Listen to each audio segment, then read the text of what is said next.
nabigu calayhi salaatu wasalaam waxaa jira xadiid xasan culimmadu ay ku tilmaamayaan ducaa u suuqa xadiidkan sheegaya waxa uu nabigu yidhi calayhi salaatu wasalaam qofka subaxi suuqa markuu gelayo yidhaahda laa ilaaha illa allah waxdahu laa shariika lahu lahu lmulku walahu alxamdu wa calaa kulli shayin qadiir yidhaahda waxaa loo qoraa buu nabigu yidhi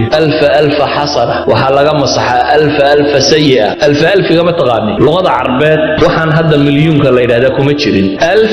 waa kun lagu dhuftay lagu dhuftay waa maxay waa 1 milyan hal duco oo sadar ka yarba haddaad akhrido kun dembina lagaa masaxaya waa 1 milyan oo dembina lagaa masaxaya 1 milyan oo ajarna aad leedahay laakiin waxay culimadu yidhahdaan waa waqtul ghafla oo dadku ma haleelo dukaanka yaa rasaaq yaa fataaxdu bilaabaa hunguri uma bilaabma rabbiba dadku inta badan waa waqtiyada ilaabaan laakiin suuqa markaad galaysa haddaad ku bilowdo wuxuu nabigu tilmaamaya waxa kan awqaatil ghafla nabigu calayhi salaatu wasalaam wuxuu ku tilmaamaya cibaadada dadku ay la yimaadaan waqtul harj aw waqtul fitna waqtiga dilka iyo dhac iyo boob iyo dhibaatooyinku jiraan qofka cibaadaysta waa ka hijratin ilaya buu nabigu yidhi hijra aniga laysoo hijroodo kale walhijratu tajubu maa qablaha haddii xadiidkii alislaam yajubu maa qablah hijraduna sidoo kale iyana waa tirtirtaa hijro nebi maxamed aad u haajirtay bay la mid tahay baa la leeyahy waqtiga fitanka iyo imtixaanku jiraan haddaad adigu cibaadada badsato bale nabigu calayhi salaatu wasalaam wuxuu ku tilmaamaya salaad ba inay u fadli badan tahay marka faralka laga yimaado tan la tukado waa naasu niyaam dadku markay hurdaan haddaad adigu kacdo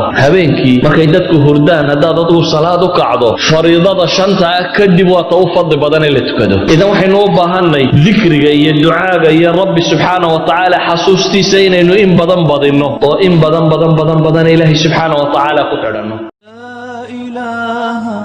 إلا الله لا إله إلا الله لا إله إلا